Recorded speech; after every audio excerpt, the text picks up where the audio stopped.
Good morning students. तो आज हम लोग मैकेनिक्स का लेक्चर नंबर 8 हम लोग डिस्कस करेंगे।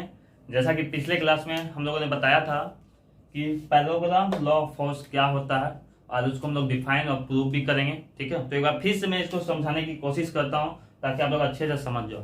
तो देखो यहाँ पर कुछ कुछ बातों को ध्यान रखना। सबसे पहला बात, ये टू फोर्स का बात कर रहा है। ठीक है, ये तो देखो मैं फिगर से समझाने की कोशिश करता हूँ। इसको मान लिए F1 और इसको मान लो F2। ठीक है, तो यहां पर क्या है, दो फोर्स है एक्टिंग ऑन ए पार्टिकल। कहां पर लग रहा है, एक पार्टिकल पे लग रहा है। मान के चलो ये हमारा पार्टिकल है। इसमें एक और चीज नोट कर देना आप लोग। ठीक है, यहां पर एक बार नोट कर देना क्या चीज, parallelograms law of force valid जो होता है, it is valid only on coplanar concurrent force. ये बहुत ही इंपॉर्टेंट बात है, देखो ध्यान से बात को।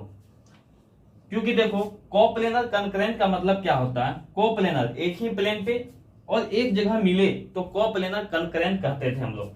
तो देखो दो फोर्स है, एक ही प्लेन पे है और एक जगह देखो मिल रहा है एक ही पॉइंट पे, इसलिए इसको कोप्लेनर कनकरेंट भी बोला जाता है। अब बात आते हैं इस पे, दो फोर्स है एक्टिंग ऑन ए पार्टिकल। देखो यहां से एक्टिंग ऑन ए पार्टिकल, एक ही पार्टिकल पे हमारा लग रहा है, रिप्रेजेंटेटेड इन मैग्नीट्यूड। सबसे पहला F2 मैग्नीट्यूड हो गया, F1 मैग्नीट्यूड। और हमको पता है फोर्स जो होता है, फोर्स अगर हम का बात करें तो इसमें क्या क्या होता है, मैग्नीट्यूड प्लस डायरेक्शन दोनों होता है। बाय द एडजेसेंट साइड, देखो तो ये एडजेसेंट साइड का मतलब पता है आप सभी को। अगर हम बात करें एक रेक्टेंगल का बात करते हैं ABCD, तो AB और AD एडजेसेंट साइड होता है। आपको पता है AB और AD दोनों कॉमन जो एक रहता है, एक पॉइंट यहाँ पर एडजेसेंट साइड हो गया, मतलब उसमें एक कॉमन पॉइंट होगा तो एडजेसेंट साइड का नाम हम लोग बोल देते हैं। ठीक है, जैसे A कॉमन है, उसी तरह अगर हम बात करें AB और BC में B एडजेसेंट साइड है, क्योंकि यहाँ B क्या है, कॉमन है। समझ में आया बात को, तो एडजेसेंट साइड का कोई दिक्कत नहीं होनी चाहिए बात। ठीक है, तो एडजेसेंट साइड में लग रहा है हमारा बाय द पैरेललोग्राम। तो इसका जो रिजल्टेंट होता है, इसका जो रिजल्टेंट होता है जिसको कि हम लोग डायरेक्शन और मैग्नीट्यूड से दिखाते हैं, वो कैसे दिखाते हैं, ये डायगोनल पे होगा, ये डायगोनल पे होगा। ठीक है, ये डायगोनल पे होता है। इसको पैरेललोग्राम से अगर हम बनाते हैं तो ये जो डायगोनल होगा, ये हमारा बीच वाला ये डायगोनल, इसी को कहते हैं हम लोग रिजल्टेंट।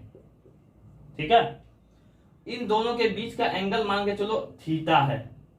ये दो फोर्स के बीच F1 और F2 जो लग रहा है, इसके बीच का फोर्स कितना है, थीटा है। समझ में आया बात को, तो हमारा रिजल्टेंट क्या होगा, ये R होगा हमारा, यही इसका करता है। जो कि देखो यहां पर क्या बोल रहा है, देयर रिजल्टेंट में भी रिप्रेजेंटेटेड, ये जो रिजल्टेंट है में भी represented and direction by the diagonal of the parallelogram.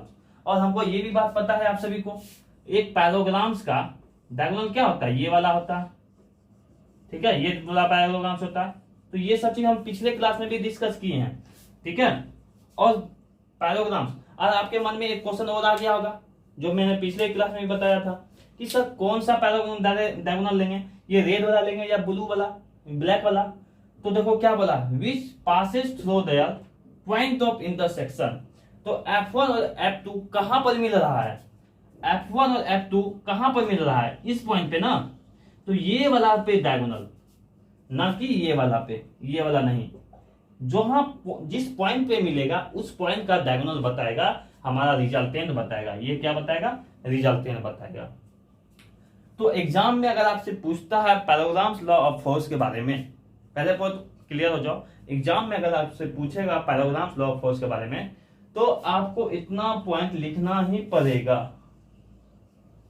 ये पॉइंट लिखना ही पड़ेगा, प्लस ये फिगर बनाना ही पड़ेगा, ये पॉइंट भी लिखना ही पड़ेगा। समझ में आया बात को, तो इसलिए आपको ये पूरा याद रहना चाहिए, पूरा। तो देखो याद करने की जरूरत भी नहीं है आपको। ठीक है, ये तुम्हें एक लिखने का तरीका बताया, अब इसको मैं समझाता हूं अच्छे से।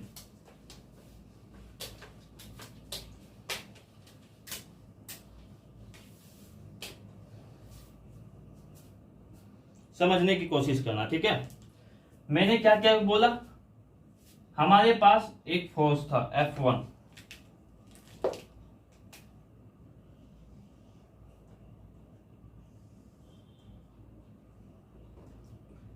ये मान लिया मैंने F1, ये मान लिया मैंने F2, कोई दिक्कत समझने में, ठीक है। दूसरा पॉइंट मैंने बोला कि F1 और F2 के बीच का एंगल क्या है, थीटा, कोई दिक्कत समझने में। F1 और F2 के बीच का एंगल क्या है, थीटा, कोई दिक्कत। इसको मान लो A, ठीक है। अब हम क्या कर रहे हैं, इसको पहले सबसे पहले एक पैराग्राम्स बनाने की कोशिश करते हैं। देखो कैसे बनाते हैं पैराग्राम्स।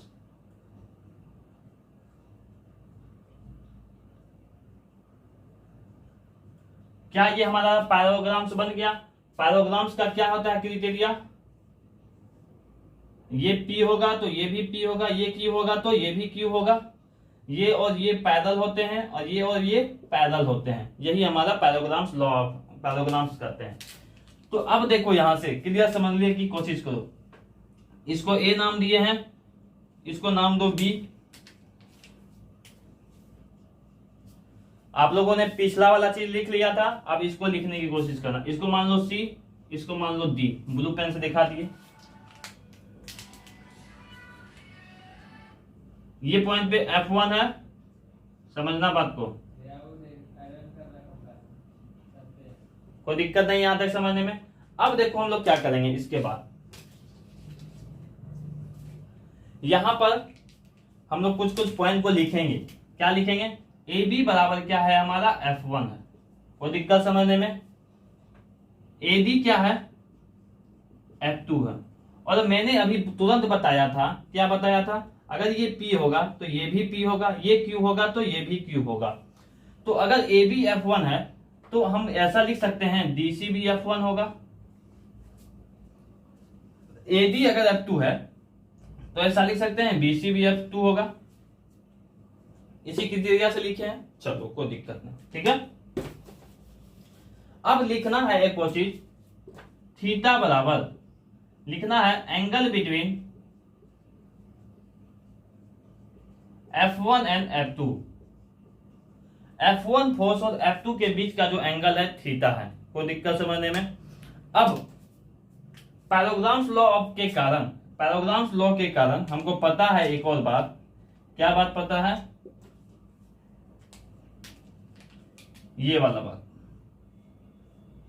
ये जो हमारा है क्या देगा, R का वैल्यू देगा। ये हमको क्या देता है, R देता है। तो R बराबर क्या है, रिजल्टेंट। और मेरा इसका फॉर्मूला दिया हुआ था, इसका हमको अकॉर्डिंग टू फॉर्मूला दिया हुआ था, R बराबर होता है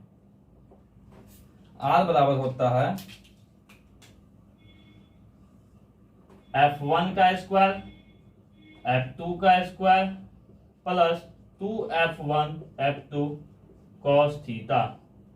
ये हमारा फॉर्मूला होता है, क्लियर है समझने में। अब ध्यान से समझो बात को, यहाँ F1 का स्क्वायर होता है, F2 का स्क्वायर होता है, 2F1 cos थीटा होता है। अब ये प्रूव कैसे करें, इसको समझने की कोशिश करो। तो हम लोग यहाँ क्या करते हैं, एक लाइन खींचते हैं। यहाँ देखो, यहाँ परपेंडिकुलर लाइन, ये एंगल कितना है, 90 डिग्री। समझ में आया बात को। एक परपेंडिकुलर लाइन खींचे हम लोग, जो कि हमारा क्या है, 90 डिग्री। इसको नाम देते हैं, यहां पर मेरा B है, ठीक है, यहाँ F1 है ये, ठीक है। इसको नाम दे दो E, दे दिए नाम। इसको यहाँ F2 दे दो, ये F2 है, कोई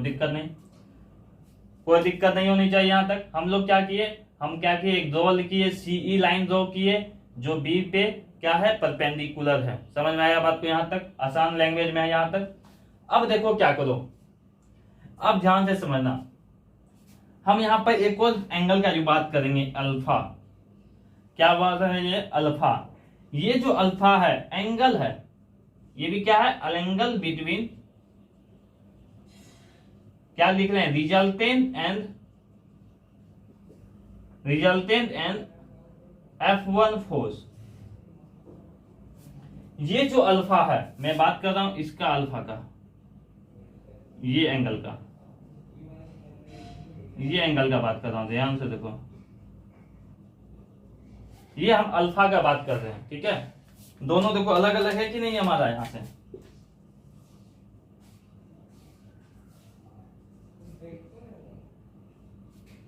हम लोग ये अल्फा का बात कर रहे हैं, ठीक है।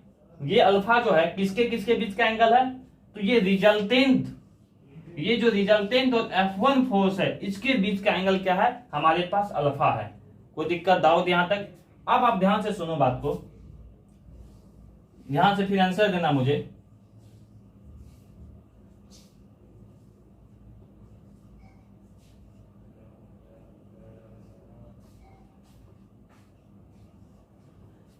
ध्यान से बताना, हमको खुद तुम लोग बता दोगे।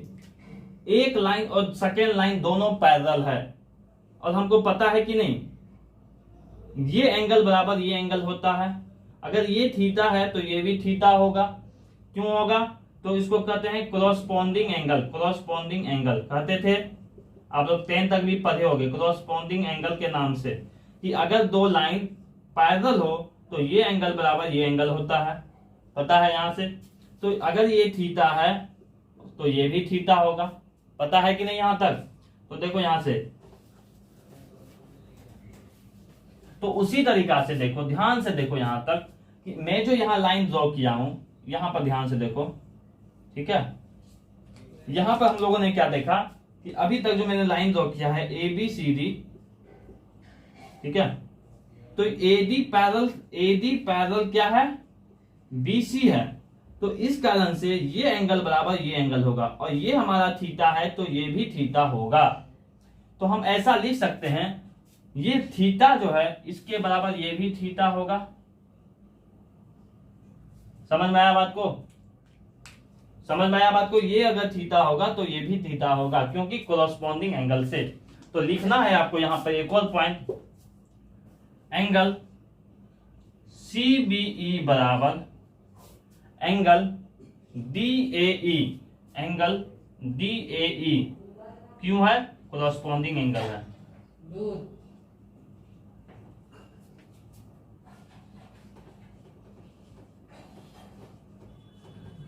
कोरस्पॉन्डिंग एंगल है, ठीक है। कोरस्पॉन्डिंग एंगल क्यों है, क्योंकि AD पैरेलल क्या है हमारा, BC है। ये भी पॉइंट लिखना पड़ेगा, ये सभी पॉइंट आपको लिखना पड़ेगा एग्जाम में। अगर आपको कभी भी पैराग्राम लॉ ऑफ फोर्स देता है, सबसे पहला बात तो वो स्टेटमेंट लिखना, उसके बाद ये फिगर बनाना, उसके बाद इसको प्रूव करना, तब आपको जाके अच्छा मार्क्स मिलेगा, ठीक है। चलो, हमको प्रूव करना क्या है, ये वाला प्रूव करना है, ये चीज मेनली हमको लाना है। कैसे लाते हैं, ध्यान से देखो, कोई दिक्कत यहां तक समझने में नहीं। चलो अब हम आते हैं मेनली प्रूफ पे इसका। तो हम ले रहे हैं एक ट्रायंगल ले रहे हैं CBE, एंगल ट्रायंगल लिए हैं CEBE। इसको हम बाहर कर रहे हैं यहां से,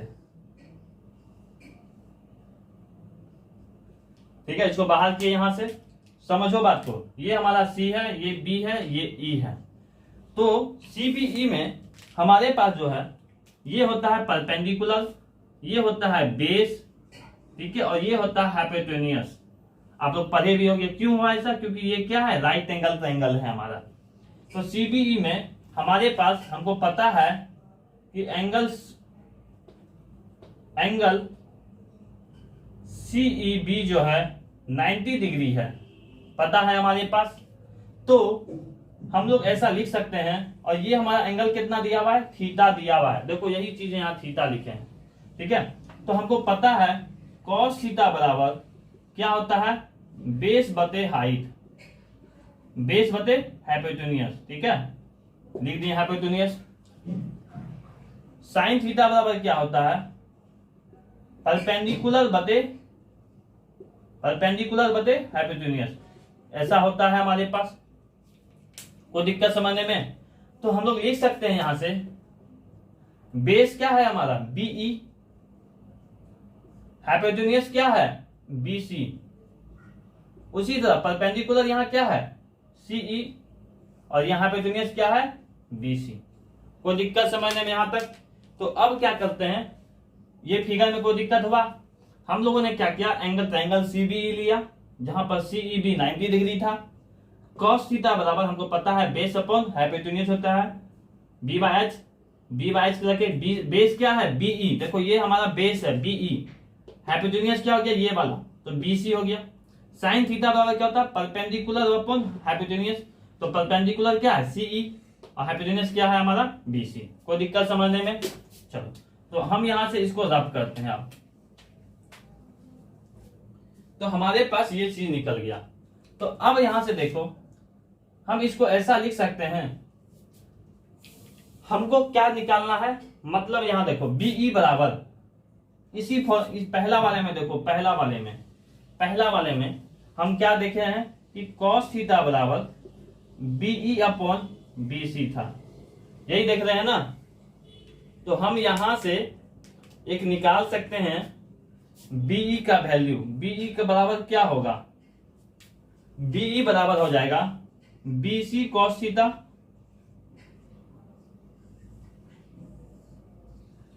समझ में आया बात को? देखो क्या क्या मैंने बीई रहने दिया और ये बीसी को क्या क्या इस बगल भेज दिया। कोई डाउट समझने में यहां तक? चलो, नहीं होनी चाहिए। ठीक उसी प्रकार दूसरे वाले में देखो, दूसरा वाला में क्या था, साइन थीटा बराबर क्या था मेरा, परपेंडिकुलर, मतलब क्या था परपेंडिकुलर में, सीई अपॉन बीसी, यही था ना। तो यहां से भी हम लोगों ने क्या किया, हमको क्या निकाल लिया, सीई का वैल्यू निकाल लिया। तो सीई बराबर क्या हो जाएगा, ये बीसी जाके इधर मल्टीप्लाई हो जाएगा और ये साइन थीटा रह जाएगा। समझ में आया बात को यहां तक? तो देखो इस पॉइंट से ही हम लोगों ने ये निकाला है और इस पॉइंट से हम लोगों ने ये, तो हम यहां पर लिखते हैं फाइनल इक्वेशन में हम लोगों को क्या क्या निकाल लिया। देखो यहां से इसको रब करेंगे हम लोग, इसलिए फाइनल हम चीज लिखते हैं। यहां पर क्या आया मेरे पास, क्या आया है यहां पर, पहला चीज कि बीई बराबर क्या आया है हमारे पास, BC cos theta, BC cos theta. और दूसरा पॉइंट लिख रहे हैं सीई बराबर क्या आया है, सीई बराबर क्या आया है, क्या आया है, बीसी साइन थीटा। ये हम लोगों ने अभी तक निकाला है। और ये आया कहां से, तो ये पहला स्टेप, ये दूसरा स्टेप, ये तीसरा स्टेप, ये चौथा स्टेप, इससे हम लोगों ने ये डाटा निकाला। तो आसान भाषा में समझ में आ रहा है, एक एक स्टेप क्लियर हो रहा है यहां तक। चलो आगे बढ़ते हैं आप। तो यहां तक के बाद स्टॉप करके लिख लो शांति से, जल्दी से एकदम पॉज करके।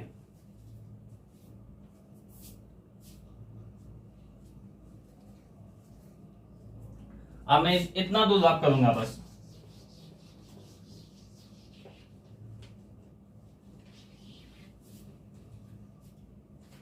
अब देखो यहां से क्या करना है हम लोगों ने, अब हम लोगों को लेना है एक ट्रायंगल जिसका नाम है CAE। देखो तो CAE नजर आ रहा है, ऐसा वाला है, देखो CAE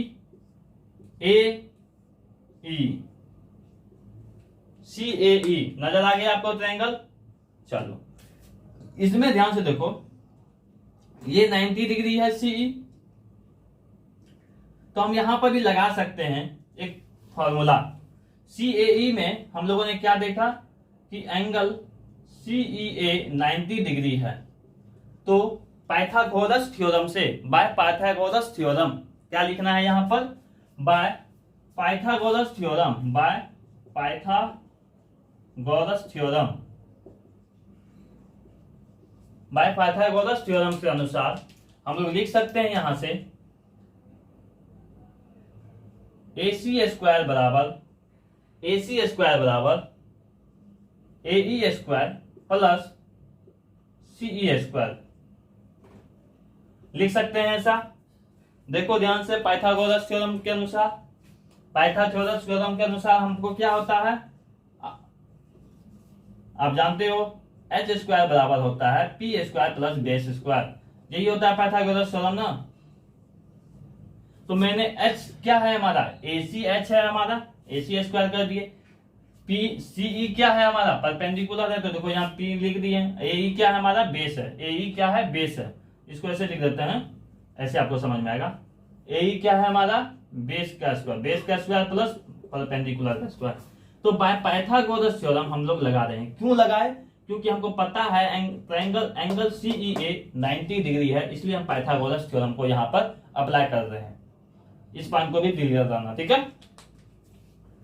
तो अब देखो यहां से मैं इसको रब करता हूं, ये तो आप जानते ही आप लोग, तो लिख लेना इससे पहले ही, ठीक है। बाय पाइथागोरस बराबर हमको पता है, क्या पता है, एच स्क्वायर बराबर होता है P square plus B base square, ऐसा लिख लेना। अब देखो यहां से AC स्क्वायर को वैसे ही रहने दो, AC स्क्वायर को वैसे ही रहने दिए। AE को ध्यान से देखो आप, ये जो AE है, A और E, यहां पर क्या है B है। क्या AE को हम लोग ऐसा लिख सकते हैं, AE बराबर AB प्लस BE, लिख सकते हैं ऐसा? कोई डाउट नहीं, क्योंकि देखो यहां से यहां तक बराबर AB प्लस BE, वही AE आएगा। अगर AE स्क्वायर होगा तो इसको भी स्क्वायर करेंगे कि नहीं, पहले ध्यान से समझो। हम लोग ऐसा लिख सकते हैं AE बराबर AB प्लस BE। अगर हम AE को स्क्वायर करते हैं तो AB प्लस BE को भी स्क्वायर करेंगे। तो ठीक उसी प्रकार से हम लोग ऐसा करते हैं, यहाँ पर AE को हम लोग लिखते हैं AB प्लस BE और इसका भी स्क्वायर कर देते हैं प्लस CE स्क्वायर। कोई डाउट? आसान भाषा में था।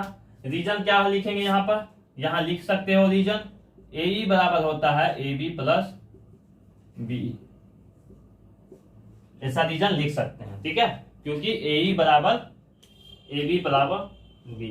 अब ध्यान से देखो यहां पर नेक्स्ट पॉइंट लिखते हैं, AC को AC ही रहने दो। A प्लस B का होल स्क्वायर का फॉर्मूला क्या होता है, A प्लस B का होल स्क्वायर का formula A square plus B square plus 2AB होता है कि नहीं हमारे पास, तो हम लोग यही लिख रहे हैं, ठीक है। तो अब यहां पर लिखते हैं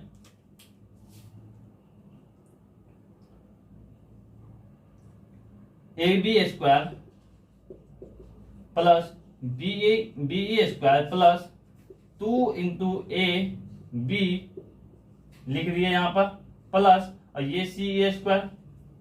आसान, कोई दिक्कत यहां तक समझने में? चलो, कोई दिक्कत नहीं होनी चाहिए। हम लोगों ने AC स्क्वायर को ऐसे ही रख दिया, AB square B square 2AB plus C square, कोई दिक्कत नहीं यहां तक। अब ध्यान से देखो, हम लोग इसको कुछ कुछ पॉइंट को देखेंगे। हमको यहां पर देखो तो BE का वैल्यू यहां दिया हुआ है कि नहीं, यहां पर BE का वैल्यू यहां दिया हुआ है BC cos थीटा, और देखो और कहीं दिया हुआ है CE स्क्वायर का वैल्यू दिया हुआ है BC साइन थीटा दिया हुआ है, यहाँ BE का वैल्यू दिया हुआ है और CE का वैल्यू यहाँ निकाले थे हम पिछले बार थोड़ा देर पहले। तो हम इसको देखो थोड़ा सा चेंज कर रहे हैं, AC स्क्वायर बराबर, इसको चेंज करके ऐसे लिख रहे हैं AB square plus BA square plus CE square plus 2AB into BE। ये CE को पहले ले आए हैं बस, और कुछ नहीं किए हैं, ठीक है। अब देखो AC को AC रहने दो बराबर AB को AB रहने दो। BE स्क्वायर को क्या लिखे हैं, BC cos थीटा का स्क्वायर, क्योंकि स्क्वायर है तो स्क्वायर चल जाएगा। CE को क्या कर रहे हैं, BC साइन थीटा का स्क्वायर, BC साइन थीटा का square plus 2AB into BE। कोई दिक्कत समझने में? चलो, अब देखो यहां से कुछ कुछ पॉइंट को तोड़ रहे हैं आप फिर। AC square AB square BC, इसको ऐसे लिख सकते हैं BC cos sine square theta plus cos square theta, ठीक है। BC स्क्वायर हो गया, cos स्क्वायर थीटा हो गया, प्लस इसको भी ऐसे लिख सकते हैं BC into sine square theta plus 2AB। BE का वैल्यू क्या है, BC cos थीटा। यहां पर देखो ये BE का वैल्यू हम यहां से ले रहे हैं, फिर BC cos थीटा ये देखो ये बीई जो है यहाँ पर, इसका वैल्यू यहाँ से उठा के हम फिर चेंज कर दिए हैं, ठीक है, कुछ अलग नहीं कर रहे हैं, बस उसी को इधर उधर तोड़ रहे हैं।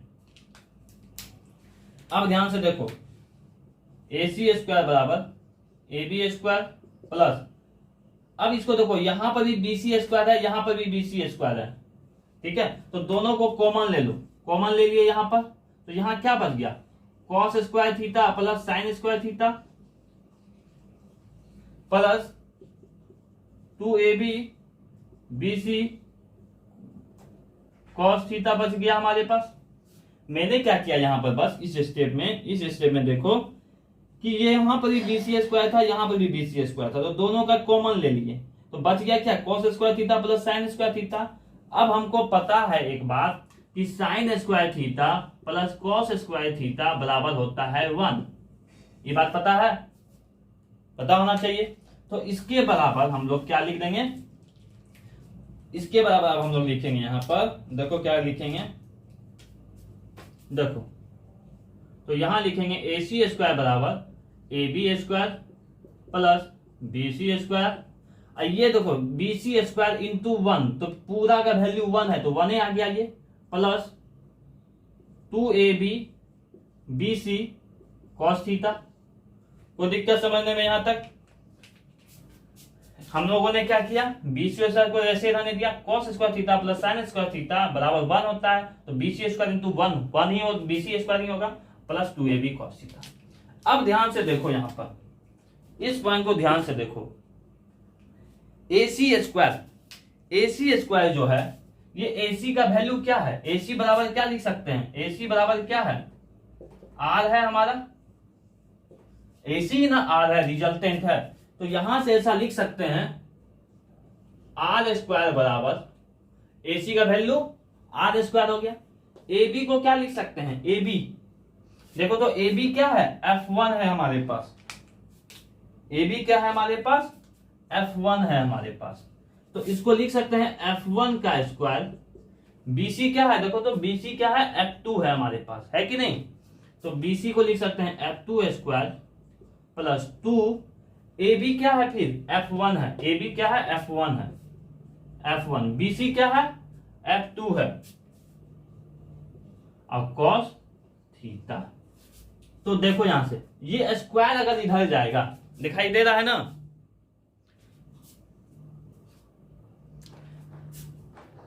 ये स्क्वायर अगर इधर जाएगा तो रूट में चेंज हो जाता है,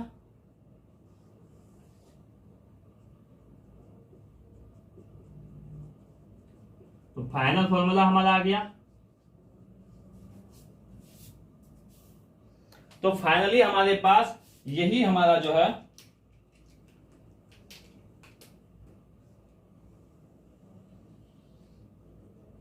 यही हमारा क्या आ गया, फाइनल आ गया कि r बराबर F1 square plus F2 square plus 2F1 cos theta.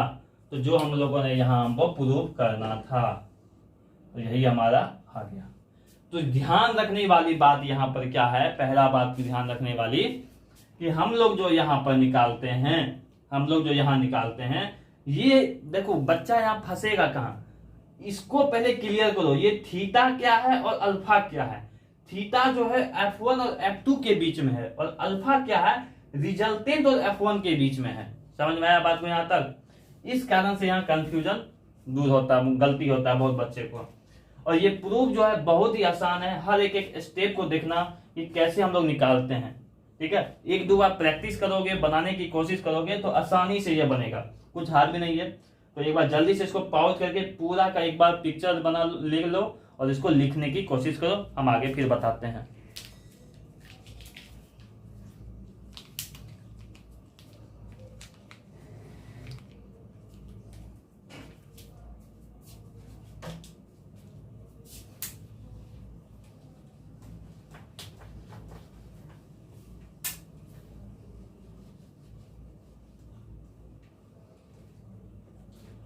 अब देखो हमको, ये तो हमारा था रिजल्टेंट का वैल्यू लाए।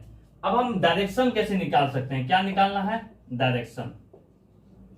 तो डायरेक्शन का फॉर्मूला क्या होता है, डायरेक्शन कभी भी निकलता है तो tan अल्फा, यहां पर अल्फा क्या है, result angle between resultant and F1 force. Tan alpha का फॉर्मूला क्या होता है? Perpendicular upon base. Tan alpha का अगर बात करें, देखो इन ट्रायंगल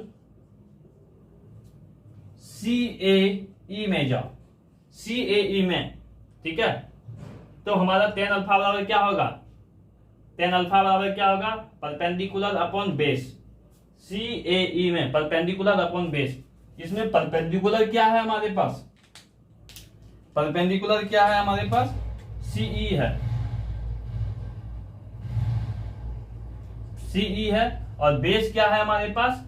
बेस क्या है? AE है, यही ना है हमारे पास। तो देखो यहां से टेन अल्फा बराबर हम लोग लिख सकते हैं CE अपॉन AE।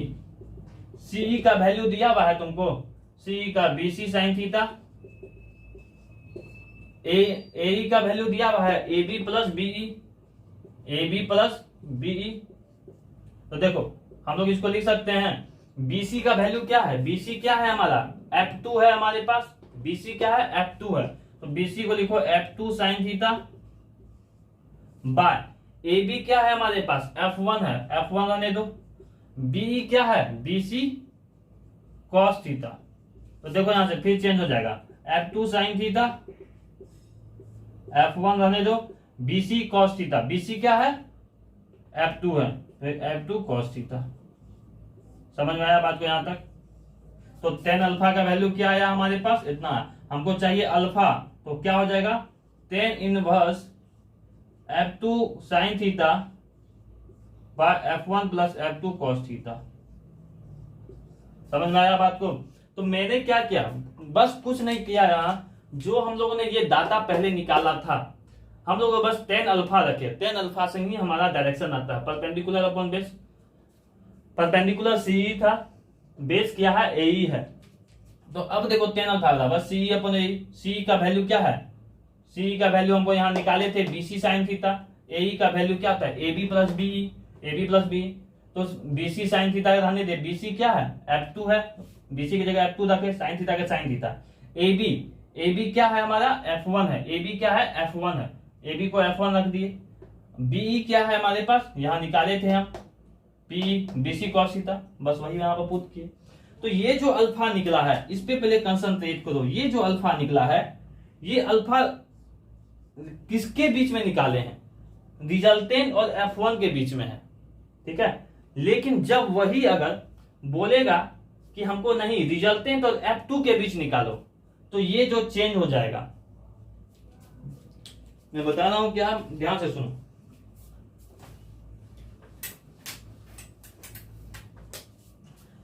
अभी जो मैंने ये अल्फा जो लिखा था, ये अल्फा जो है, ये देखो रिजल्टेंट और F1 के बीच में है ना।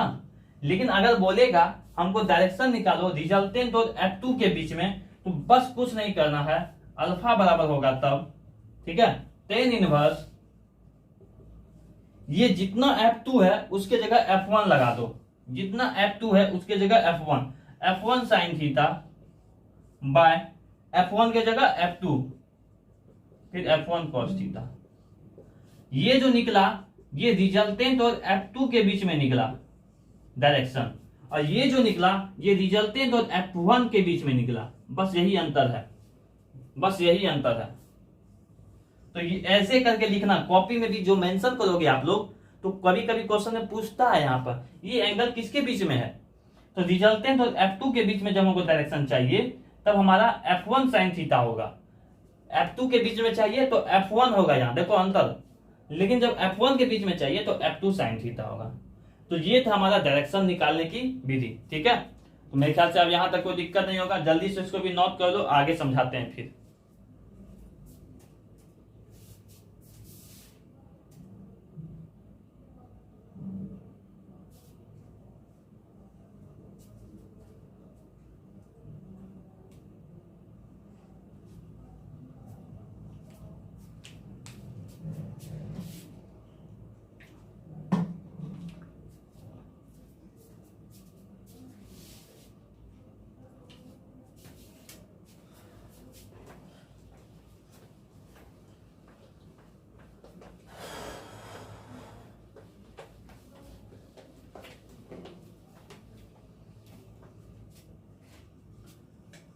अब देखो यहाँ पर कुछ केस है, ठीक है। केस 1 हमको फॉर्मूला क्या था, R बराबर F1 का स्क्वायर प्लस F2 का square plus 2F1 F2 cos theta, यही फॉर्मूला था ना हमारे पास, ठीक है। अब यहां पर देखो सबसे पहला केस तो है इफ थीटा बराबर 0 डिग्री,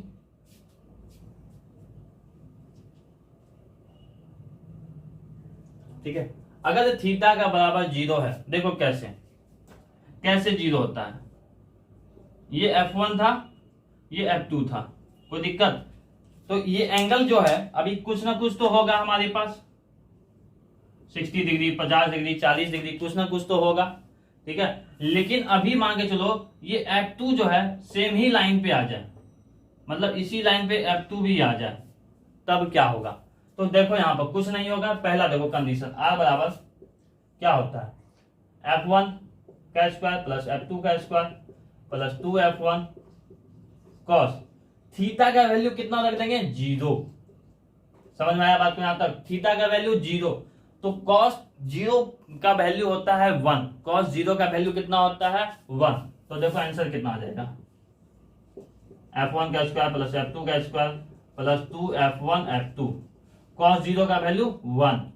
तो देखो तो इसका फॉर्मूला क्या बन गया, ए स्क्वायर प्लस बी स्क्वायर। देखो तो इसको हम ऐसे लिख सकते हैं, F1 स्क्वायर प्लस F2 का स्क्वायर प्लस 2F1 F2, इसको ऐसे लिख सकते हैं A square plus B square plus 2AB। तो इसका वर्ग क्या होता है, ए प्लस बी का होल स्क्वायर होता है, ठीक है। तो इसको हम डायरेक्ट लिख सकते हैं F1 प्लस F2 का होल स्क्वायर, इसके ऊपर रूट। समझ में आया बात को? F1 प्लस F2 का whole square 2F1 F2 into 1 हम ऐसा लिख सकते हैं। तो अब देखो यहां से एक चीज कैंसिल हो जाएगा, जब भी स्क्वायर के ऊपर रूट होता है वो चेंज हो जाता है। तो फाइनल फॉर्मूला आ गया F1 प्लस F2। यही रिजल्टेंट है हमारा कि जब भी हमारा थीटा अगर 0 डिग्री होगा तो R का वैल्यू F1 प्लस F2 होता है। समझ में आया बात को यहां तक? चलो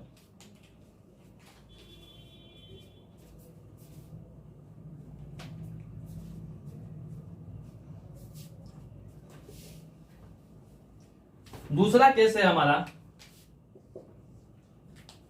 अगर थीटा का वैल्यू 90 डिग्री होगा, if theta value 90 degree, theta 0 का मतलब क्या होता है, ये यहां पर दोनों फोर्स है ना, 2 force on the same line था कि नहीं हमारा, इधर भी F1 ही लग रहा था और इधर ही F2, तब हमारा इसको करते हैं। लेकिन जब थीटा का मतलब 90 डिग्री होगा तो मतलब 2 फोर्स क्या होगा हमारा, परपेंडिकुलर होगा, परपेंडिकुलर टू ईच अदर। तो देखो क्या करेंगे, बस क्या करना है, ये थीटा का जगह क्या करो 90 डिग्री रख दो, थीटा की जगह 90 डिग्री। देखो कैसे रखते हैं, R बराबर क्या होता है फॉर्मूला हमारे, R बराबर फॉर्मूला होता है F1 का स्क्वायर प्लस F2 का स्क्वायर प्लस 2F1 F2। अब ध्यान दो last point cos theta, theta का वैल्यू कितना है अभी 90 डिग्री है, cos 90 का वैल्यू कितना होता है 0। तो R बराबर हो गया F1 का स्क्वायर प्लस F2 का square 2F1 into F2, cos 90 का वैल्यू 0, तो ये पूरा का पूरा 0, तो ये पूरा क्या हो जाएगा हमको 0 हो जाएगा। तो फाइनल आंसर क्या आ जाएगा, देखो तो F1 का स्क्वायर प्लस F2 का स्क्वायर, ये तो पूरा का पूरा 0 हो गया।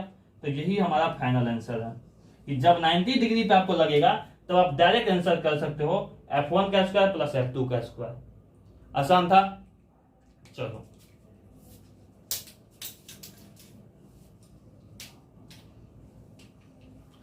तीसरा कंडीशन पे भरे, जल्दी से इसको पॉज करके लिख लो, ठीक है। बस आपको ध्यान रखना है यही फॉर्मूला है, बस 0 रहेगा तो 0 डिग्री, 90 रहेगा तो 90 डिग्री।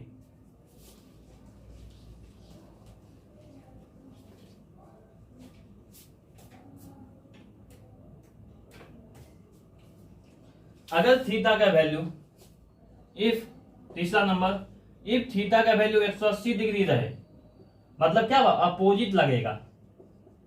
देखो कैसे, थीटा का वैल्यू 180 डिग्री कब होगा, जब एक कोई पॉइंट है F1 और एक फोर्स मेरा इधर लगे F2। तो यहाँ पर देखो थीटा का वैल्यू कितना है 180 डिग्री, तो 180 डिग्री है तो मतलब क्या हुआ F1 और F2 opposite to each other लग रहा है, उल्टा साइड।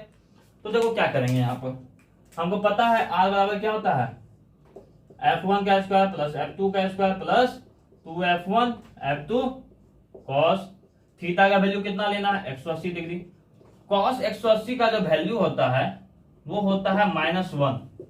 ठीक है, तो देखो क्या करेंगे, R बराबर F1 प्लस F2 का square plus 2F1 F2 into -1, क्योंकि cos 180 का वैल्यू -1, तो R बराबर क्या हो जाएगा, यहां से देखो F1 का स्क्वायर प्लस F2 का स्क्वायर प्लस 2F1, देखो यहाँ पर ये प्लस F2 F1 है, ये माइनस है, तो यहाँ माइनस आ जाएगा।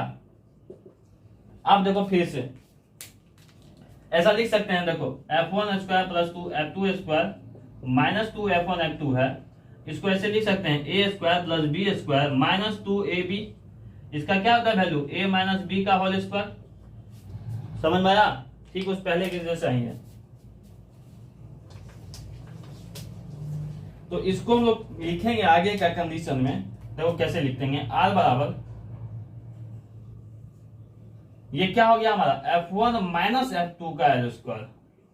ठीक है, और ये हमको पता है जब भी हमारा ये स्क्वायर और रूट क्या होता है कट जाता है, तो फाइनल R का फॉर्मूला आया F1 माइनस F2 आया। ठीक है, तो यहां से हम लोग ये भी निकाल सकते हैं। तो हम लोगों ने क्या देखा कि जब हमारा ये कब है, जब 180 डिग्री पे लगा। एक और फॉर्मूला क्या था हमारा, जब 0 डिग्री पे लगता है तो F1 प्लस F2 को ऐसे लिखते हैं, जब 90 डिग्री पे लगेगा तो हम क्या कहते थे F1 प्लस F2 का, ये था 90 डिग्री पे। तो हर एक एक कंडीशन को आपको याद रखते हुए चलना है। ठीक है, एक और कंडीशन है लास्ट वन,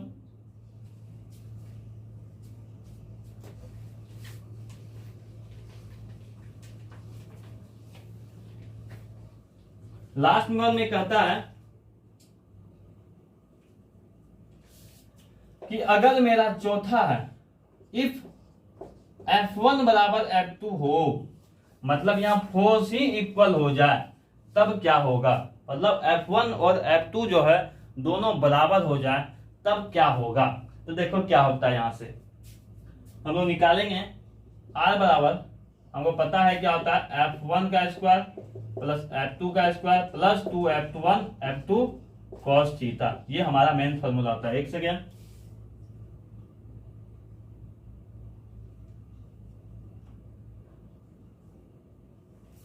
तो देखो क्या करेंगे, यहां R बराबर F1 को वैसे ही रहने दो, F2 को वैसे ही रहने दिए। ठीक है,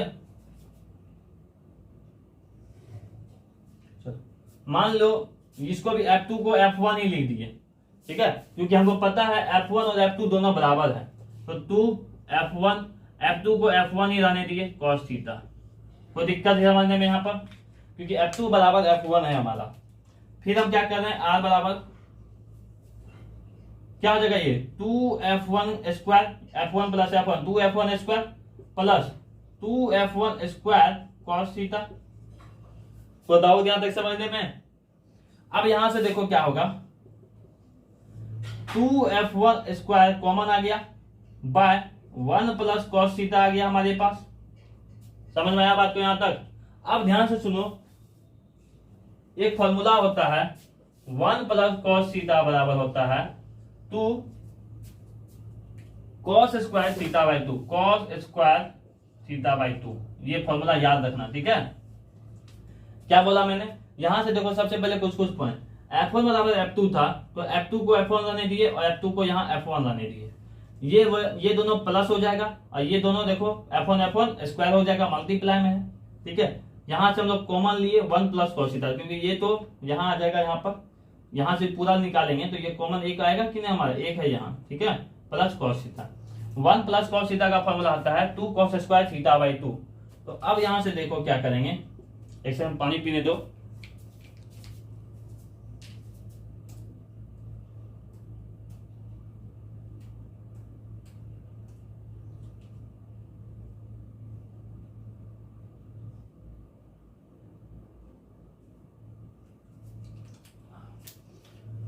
अब देखो यहां से क्या करते हैं, 1 प्लस कॉस थीटा का वैल्यू क्या है 2 कॉस स्क्वायर थीटा बाई 2। तो हम यहां पर भी क्या करेंगे 2 कॉस स्क्वायर थीटा बाई 2 कर दिए। तो अब यहां से हमारे पास क्या क्या आ गया बाहर, तो आर का जो फाइनल फॉर्मूला आएगा हमारे पास, तो वो आ जाएगा, देखो 2 into 2 4 F1 square into cos square theta by 2, यही हमारे पास आ रहा है। तो अब यहां से, अब देखो यहां से क्या होगा, आर का जो फाइनल वैल्यू आएगा, रूट के अंदर 4 है तो इसको हम लोग लिख सकते हैं 2, रूट के अंदर 4 है तो इसको हम लोग क्या लिखेंगे 2 लिखेंगे सिर्फ। F1 स्क्वायर, इसको क्या F1 का स्क्वायर है, मतलब देखो 2 का स्क्वायर है, अंदर में रूट रहे, अगर समझो यहां से अगर 4 रहे तो इसको क्या करेंगे 2 लिखेंगे कि नहीं बाहर, तो यही यहां पर बाहर लिखे। अब इसी के अंदर मान के चलो F1 का स्क्वायर कर दिया तो हम लोग बाहर क्या लिखेंगे सिर्फ F1 लिखेंगे ना, तो F1 स्क्वायर है तो इसको क्या लिखेंगे 2F1। उसी तरह कॉस स्क्वायर थीटा बाई 2 है तो स्क्वायर है यहाँ, तो इसका एक बार लिखेंगे कॉस थीटा बाई 2। तो ये होगा हमारा final formula 2F1 cos theta by 2। ठीक है, ठीक। तो ये कंडीशन कब लागू होगा, जब मेरा F1 बराबर F2 होगा, तब हम लोगों को याद रखना है 2F1 cos थीटा बाई 2। और ये एग्जाम में ऑब्जेक्टिव में पूछा गया था एक बार, इसलिए मैंने यहाँ डिस्कस किया है। तो आई होप आप लोग अच्छे से इसको क्लिक समझ गए हो, आसानी से इसको लिख लो, याद कर लो ये चारों पॉइंट को, और पैराग्राफ्स का प्रूफ कैसे करते हैं। तो नेक्स्ट क्लास जब होगा हम लोग वहां डिस्कस करेंगे कैसे न्यूमेरिकल सॉल्व किया जाता है इसमें। Thank you.